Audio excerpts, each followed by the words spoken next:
মেঘলা, কাম্মা কাম্মা কাম্মা, এই কথাগুলো কেন বলছো? এখন এই কথাগুলো বলার সময় নয়। 100 বার বলবো, 1000 বার বলবো। ঠিক আছে, কিন্তু ও কেমন আছে আগে দেখো, ওকে জানার চেষ্টা করো।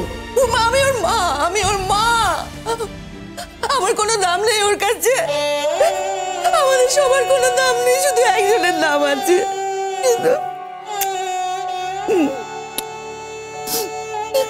কেমন আছো তাতান? ভালো আছো? ভালো আছি। তাতান, ঘটনাটা ঘটলো কি করে বলো তো? আমি হাইওয়ে দিয়ে গাড়ি চালিয়ে যাচ্ছিলাম, রাতে একটু আনমাইন্ডফুল ছিলাম। উল্টো দিক থেকে সাডেনলি একটা গাড়ির হেডলাইট চোখে পড়ে, আর পরে এক্স্যাক্টলি কি ঘটলো আমার ঠিক মনে নেই। জ্ঞান যখন ফেরে তখন বুঝতে পারি যে হাসপাতালে আছি। ও আচ্ছা, সবটাই মানলাম তাতান। তোর যখন জ্ঞানটা ফিরে এলো তখন তো আমাদের খবর দেওয়া যেত, কোনোভাবে খবরটা পাঠানো যেত। তোর একটা বাড়ি আছে, সেখানে ফোন করে জানানো যেত যে এরম এরমটা হয়েছে। সেটা কেন জানানো হয়নি তুই বল? কি এক্সকিউজ আছে তোর কাছে? কোনো এক্সকিউজ নেই পিকলতা। আমি কাউকে কিছু জানাতে চাইনি। সেই জন্যই তো বলছি, তোর এই অভিমান তুই কার ওপর ফলাচ্ছিস? আমাদের ওপর? হ্যাঁ, একজনের উপর অভিমান করে তুই তুই আমাদের খবর দিতে চাসনি কেন? আমাদের প্রতি তোর কোনো দায়বদ্ধতা নেই? আর আমরা কেন তার দায় নিতে যাব বলতো? কার ওপর তুই অভিমান করে আছিস? শুধু তার দায় শুধু আমরা নেব?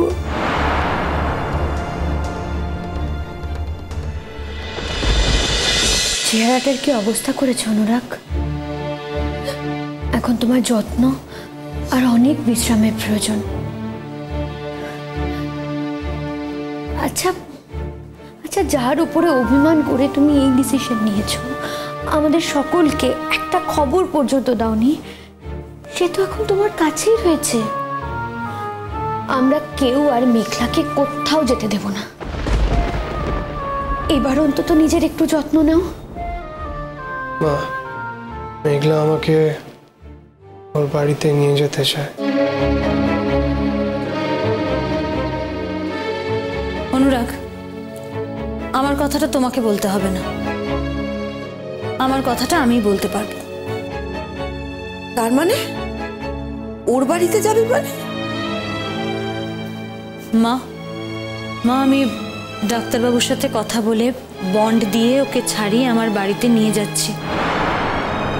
আমার বাড়িতে আয়া থাকবে, নার্স থাকবে। তাছাড়া আমি সব সময় ডাক্তারবাবুর সাথে কথাবার্তাও বলতে থাকবো। তুমি চিন্তা করো না, ওর কোনো যত্নের ত্রুটি হবে না। হ্যাঁ, সে তো বুঝলাম, কিন্তু ও তো বাড়িতেই যাবে। তাহলে আর আমাকে কি করে পাবে দিদি ভাই? আমি যখন ডাক্তারের সাথে কথা বলে বন্ড দিয়ে ছাড়িয়ে নিয়ে যাচ্ছি, তখন তো ওর দেখভাল আমাকেই করতে হবে, তাই না? আমাকে তো থাকতে হবে ওর সাথে। ও, তার মানে তুমি ওকে তোমার বাড়িতে নিয়ে যেতে চাইছো? মা, আমি যদি ওকে আমার বাড়িতে না নিয়ে যাই তাহলে ওর শুশ্রূষা কি করে করব? এর আগে তুমি ওর কোথায় শুশ্রূষা করতে মেঘলা? আগের কথা ছেড়ে দাও না দাদা ভাই। কেন ছেড়ে দেবো মেঘলা? বলো কেন ছেড়ে দেবো? আমরা তো একই মানুষ রয়েছি সবাই, আমাদেরকেও ছেড়ে দিতে বলছো? তুমি কি আমাদের সঙ্গে কোনো সম্পর্ক রাখতে চাও না? শুধুমাত্র তাতানের সঙ্গে সম্পর্ক রাখতে চাও? আমি সেই কথা বলিনি পিকলুদা। এখন অনুরাগের যে অবস্থা, তাতে ওর পাশে আমাকে প্রয়োজন। ঠিক আছে, ওকে ভালো করে তুলে না হয় আমি বাড়ি পাঠিয়ে দেব।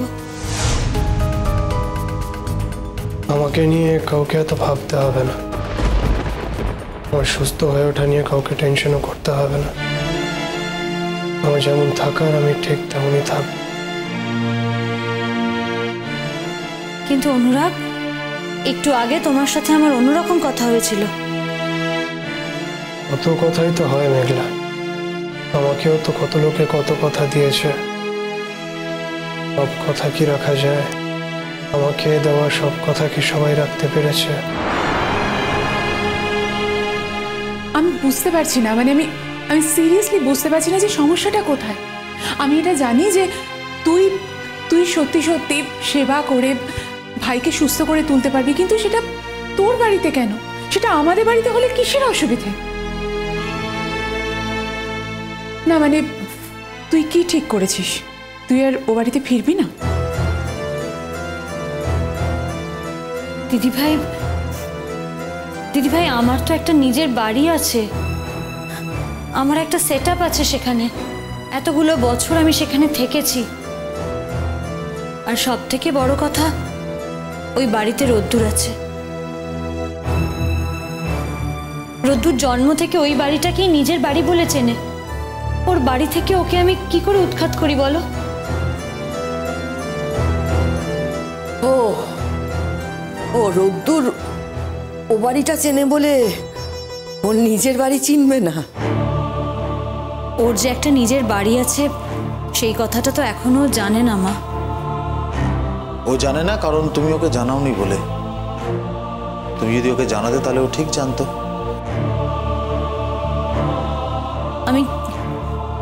আমি কি করে জানাতাম দাদা ভাই? আমার জানানোটা যে যাদের সম্পর্কে জানাচ্ছি তারাও মেনে নেবে, সেটা তো আমার পক্ষে জানা সম্ভব ছিল না, তাই না? কেন কেন জানাতে চাওনি মেঘলা? কেন বলো? বাচ্চা যদি আমাদের বাড়ির হয় তাহলে আমাদের কেন জানাবে না তুমি? তোমার দায়িত্ব নেই জানানোর? না মা, বাচ্চা আগে আমার, তারপর তোমাদের বাড়ির। বাচ্চার বাবা যতক্ষণ না বাচ্চাকে স্বীকার করে নিচ্ছে বা বাচ্চার সম্পর্কে সে সম্পূর্ণ নিঃসংশয় হচ্ছে, ততক্ষণ এই কথাটা আমি কাউকে বলতে পারতাম না মা। এই এতক্ষণ ধরে তোমাদের সবার কথা আমি শুনছিলাম, আমি কোনো কথা বলিনি। এবার কিন্তু আমি মুখ খুলবো মেঘলা। খুলি মুখ খুলি। শোন মেঘলা, যা হয়ে গেছে হয়ে গেছে। আমাদের বাড়ির একটা নিজস্ব ছন্দ আছে, তোকে তাতানো নিশ্চয়ই সে কথা অনেকবার বলেছে। আর তুই খুব ভালো করে জানিস সেই ছন্দটা তোকে বাদ দিয়ে নয়। তুই তুই কি ভাবছিস কি আমরা বিচ্ছিন্নভাবে থাকবো? না, আমরা বিচ্ছিন্নভাবে থাকতে চাই না। আর তুই ধরে নিলি যে তুই তাতানকে তোর বাড়িতে নিয়ে গিয়ে সেবা শুশ্রূষা করে আমাদের বাড়িতে পাঠিয়ে দিবি। আমি সেটা বলিনি পাগলা ঘোড়া। ঠিক আছে, যদি অনুরাগ আমার কাছে থাকতে চায় তাহলে থাকবে। তুমি আমার কাছে থাকবে না মেঘলা, তুমি আর কখনো আমার কাছে ফিরে আসবে না। অনুরাগ, অনুরাগ, আমি জানি ওই বাড়িতে আমি ফিরে গেলে আবার প্রবলেম হবে, নানান কথা, নানান সমস্যা, হয়তো আমাকে আবার সরে আসতে হবে। তুমি একটা কথা বলো তো অনুরাগ, বারবার এই সরে আসাটা কি আমার জন্য খুব সম্মানজনক? তুমি কি এটা আমাকে মিন করে বললে মেঘলা? তুমি কথাটাকে এভাবে ধরছো কেন মা? তোমাকে তো আমি মা বলে ডাকি। তোমার সঙ্গে তো আমার কোনোদিন কোনো বিরোধিতা ছিল না, আজও নেই।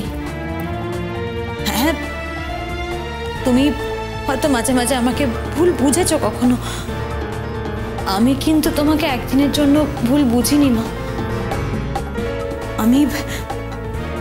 আমি তোমাকে ফিল করতে পেরেছি, একজন মেয়ে হিসেবে ফিল করতে পেরেছি, একজন মা হিসেবে ফিল করতে পেরেছি। আমি তোমাকে মিন করে কিছু বলিনি।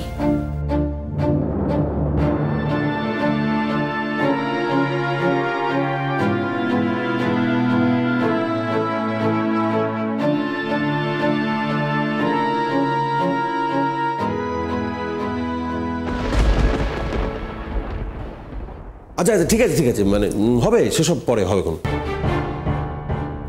রক্ষণাবেক্ষণ নয়, শুধু তোমাকে না, আমি এখানে প্রত্যেককেই একটা করে কথা বলবো, তাদের কাছ থেকে কথা চেয়ে নেব। যদি তারা আমাকে সেই কথা দিতে রাজি থাকে তাহলে আমি ওই বাড়ি ফিরে যাব।